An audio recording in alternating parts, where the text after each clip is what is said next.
moving on, we're going to give you a few examples of what not to do as a tank.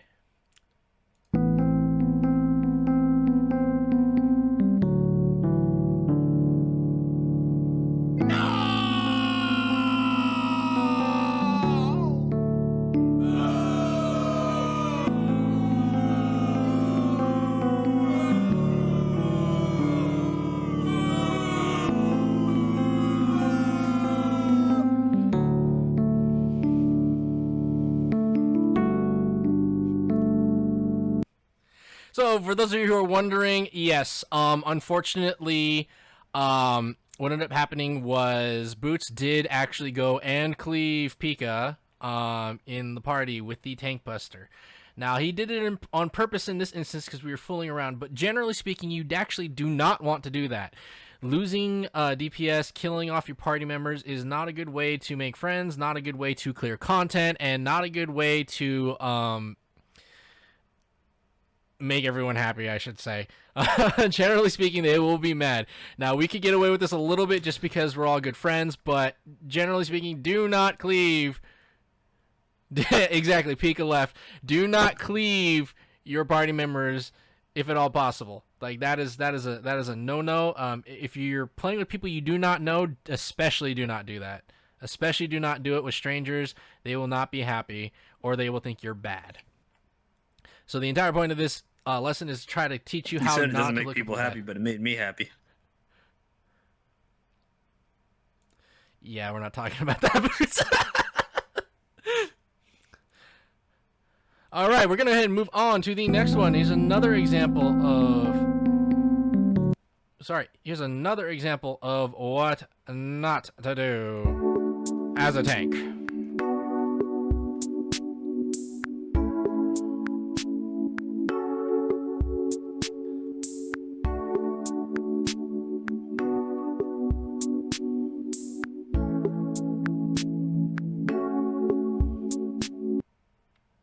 So here in this example, I am not tanking with my tank stance on, so therefore I am generating 0 enmity compared to my party. Therefore, Atlas unfortunately died as a DPS, and Boots had a hard time because Toru was shortly following on the aggro list or the damage list, and then he took over because he had to heal so much. You do not want to go into a dungeon or a raid without turning on your tank stance, generally speaking. Now, that does not apply to all fights.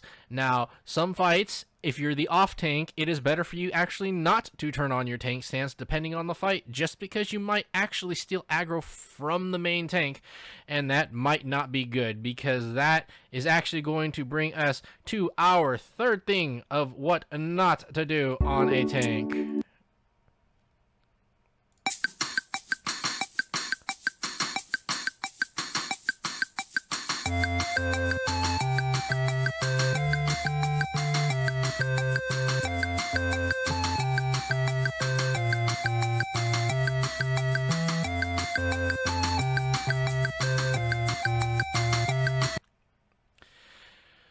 Now, in this example, here I have it, and I'm spinning the boss. Do not spin the boss thinking that you are practicing your rotation. Because spinning the boss, if you have melees, is a pain in the butt. And even if you do not have melees, it could be pointing an AoE or a tank buster that cleaves directly at your party. That is not good. You also do not want to block off their rear arc on the edge of the arena. Then your melees will really not be able to get positionals. Now, if you have no melees, it's not that big of a deal to do that. But if you have melees, don't do it. They're going to dislike you for it, especially if they are a monk. Please, please, please do not do this if you want to have friends or make friends with random people. Some random people are really cool. That's where I first started this community. All of them are random people, and then we came together, and guess what? We're all friends now. Okay, so now we're going to go ahead and show you what to do on tank. We will go ahead and give you a live demonstration on what a basic tanking experience should feel like and look like as a tank.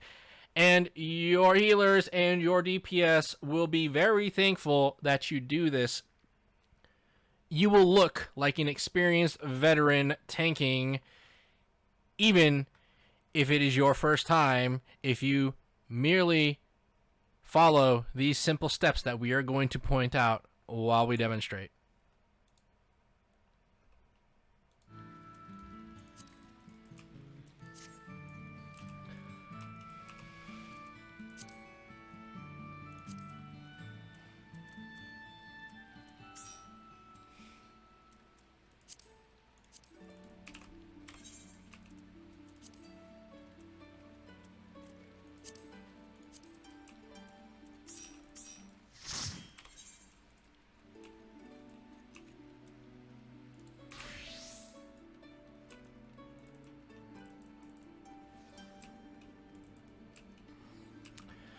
So, Pika, do you have you don't have any dungeons unlocked on Gladiator, huh?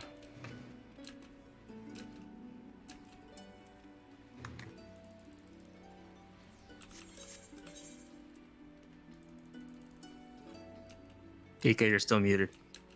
You guys can go ahead and meet now. Oh, sorry. I can go to Gunbreaker if you want. I think it'd be better if Boots did it. Okay. Just let me know what you guys are going as so I can go as the other role.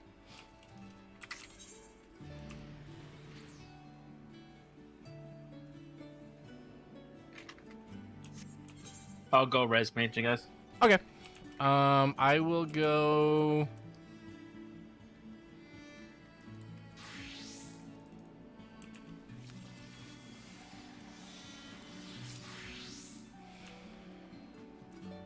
I'll go on Dancer. Their rotation is kind of non-existent, so. Actually, before we start, I know we're gonna have Boots do the tanking, but maybe it might be better from It might be better if having you do you it. tank. I was thinking that If too. you do it, yeah, because people will be able to see it visually what you're doing. Mm-hmm. Yeah, you know, I could do it that then. I'll tank then.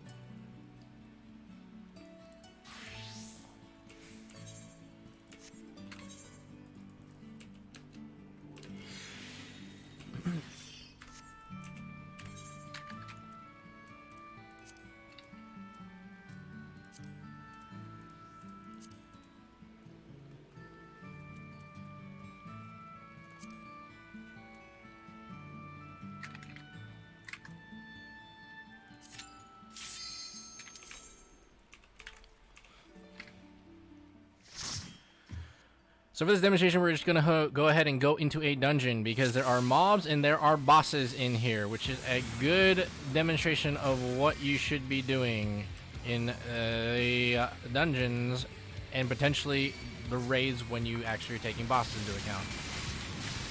Oh.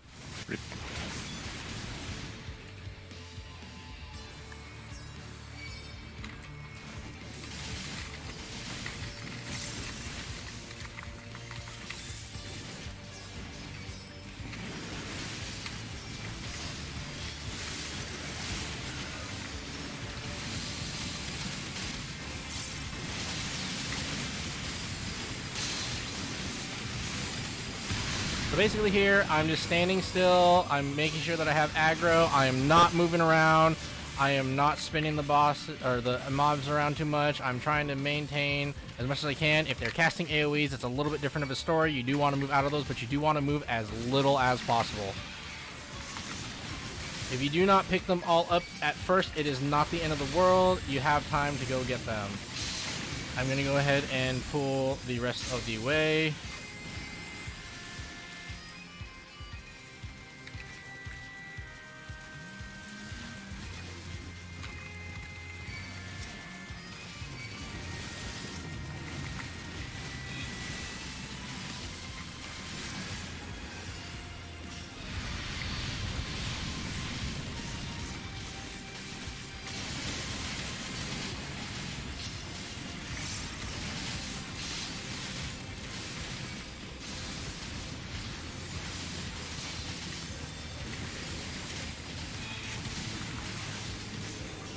So another thing that you want to do is if you see like an asylum or you see Any AoE like a Doton or anything put down by your party, please make sure to keep the mobs in there as much as possible, or if it benefits Chat brings you, up a good point. try to stand in it.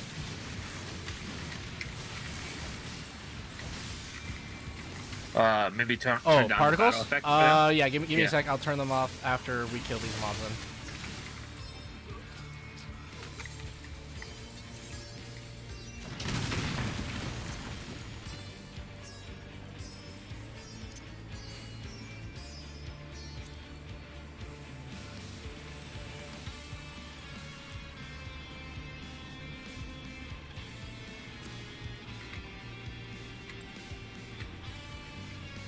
You remember if it's at the top or the bottom?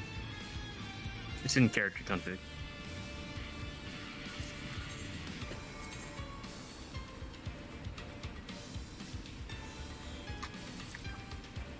Go to character. Then right where it says party, there you can just click show limited. Oh, battle effects? Yeah. Okay, thank you for letting me know, chat. So you don't necessarily have to have a pre-pull countdown, but I'm a nice guy, so I will have one.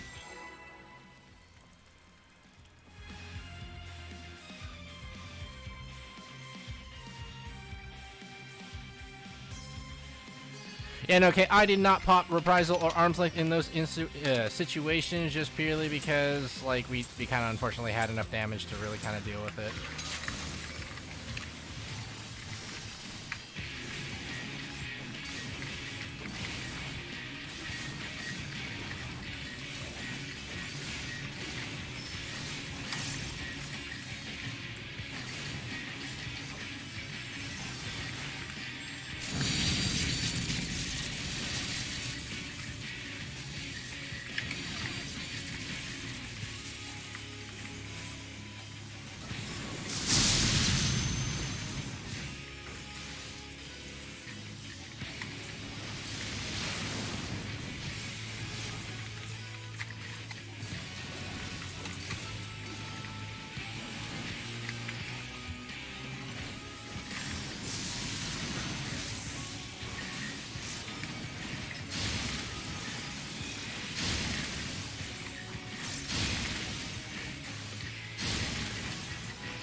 I messed up the rotation there, but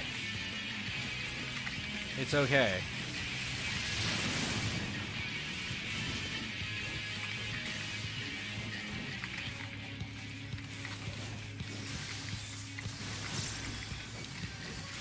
So as you can see, I'm not spinning the boss. I'm not really doing any extraneous movement outside of what is normally in the fight.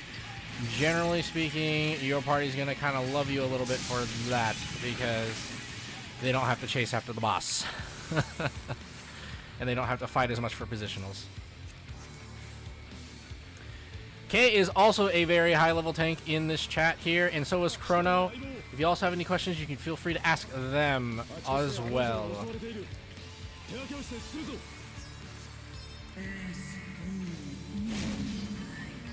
Ah, Tiamat. We love you so much, Tiamat.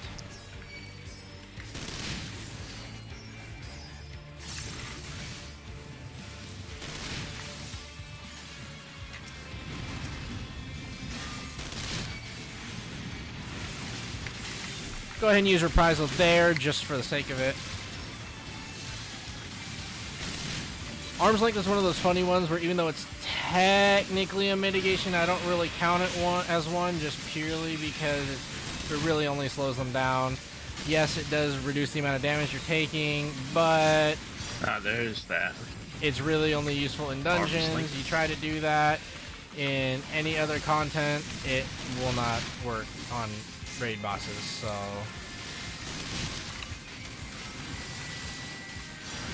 See there? Also, do not panic too much if your healer lets you get a little bit low, unless if you're, like, approaching, like, the low, like, 1,000 or whatever, do not panic. Your healer will not be happy if you Super Bowl Light on Gunbreaker and then they benediction you or something, because then you're all the way back down to 1 HP again. That is not a fun time for the healer.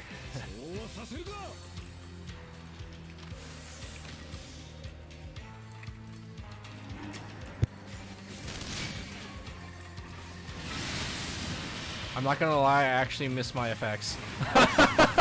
It looks so naked. Oh. It looks so yeah. naked. It feels so wrong.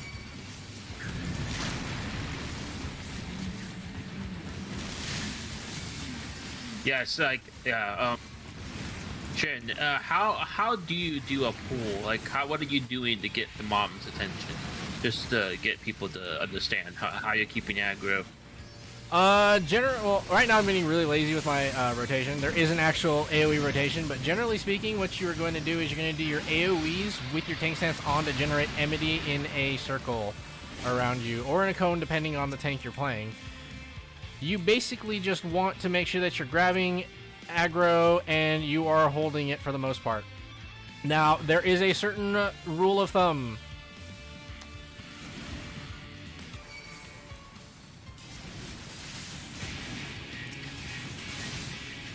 If you're talking about with raid bosses, I generally either use provoke or I just start my combo on them. It really depends on the fight, and it really depends on how far away or how fast I can close the gap.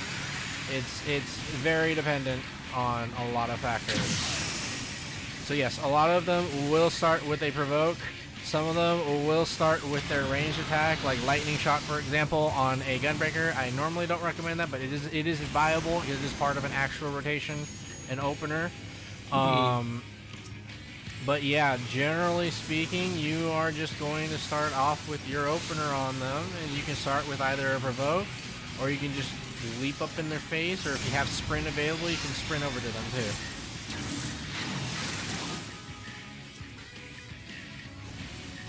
Yeah, no, so I don't know. I don't even know the range of half of my abilities either, because I don't see the effects, so I don't even know what they're hitting anymore. This is like not good, but whatever. It makes it easier to see, so.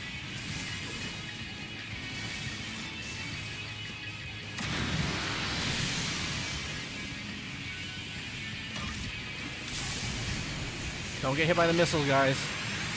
Oh boy. These are the missiles from your favorite fight, Crystal. No. Boots!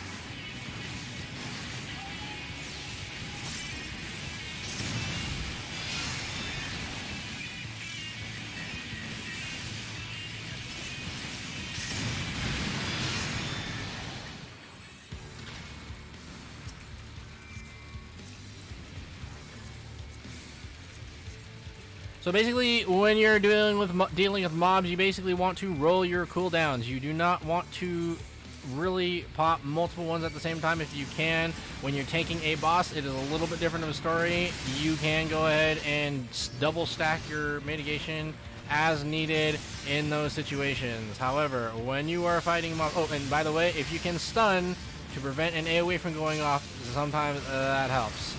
Some of your DPS and healers will love you for that. Not necessary, but if you ever have a chance, you can go ahead and try.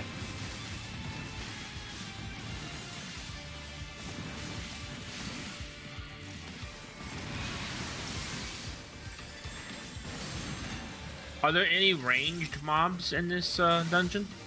There are a few. Generally, you want to just pull the melee over towards them if you can, to deal with that.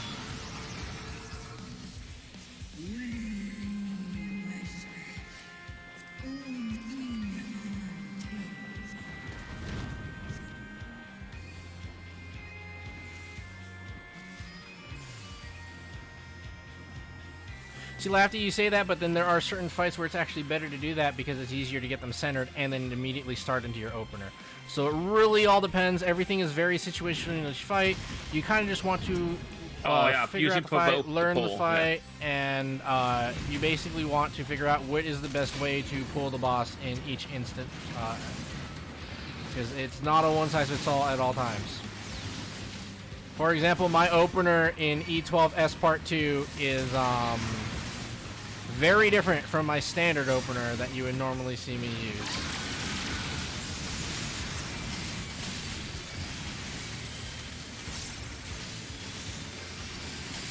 It depends on a lot of things. GCD, your ping, which fight it is, etc. But generally speaking, you will pull with either your ranged attack or provoke.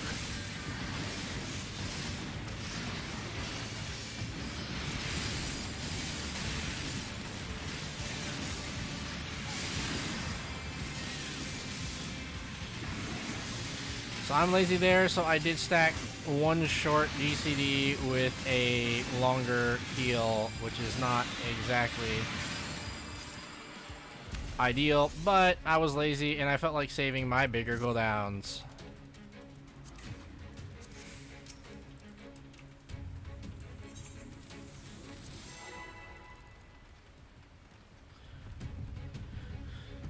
Forgetting your tank stance is something that will happen to you at some point. It is not the end of the world. Just apologize for it. Say, I'm so sorry. I wasn't paying attention. I forgot my tank stance. Not a big deal. Everyone does it every now and then.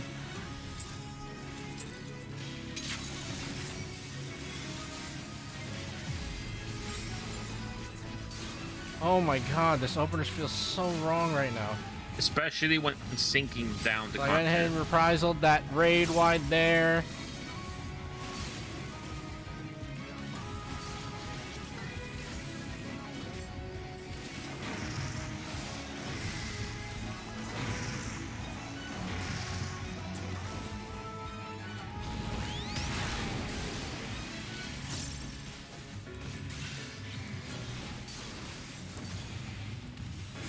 Yep, exactly, as Toru was saying.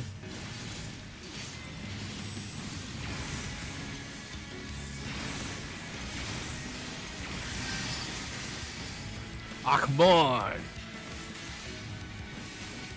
Now, it's not necessary for the tank to stack with that, but I highly recommend to do it if you want to keep friends or you want to make friends.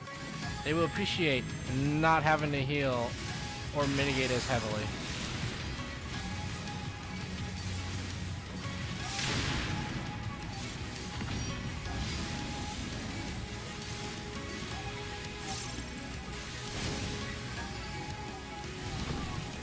Rip my combo.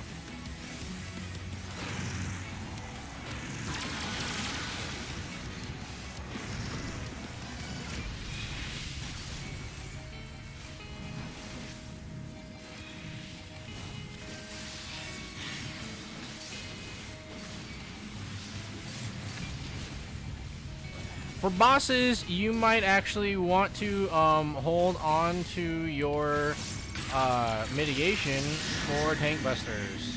It really depends on the situation in the for those I'm sorry. It really depends on the situation for when you mitigate, how long you hold your mitigation, whether you just roll them or if you are holding them for stuff.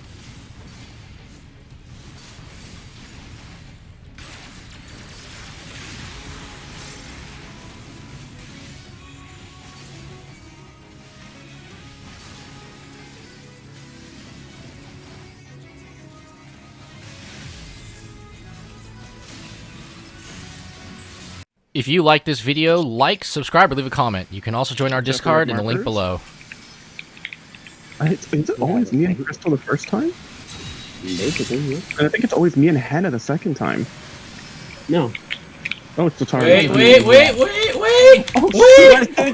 You guys didn't kill the comment! Oh man. Where are you going? Don't leave me.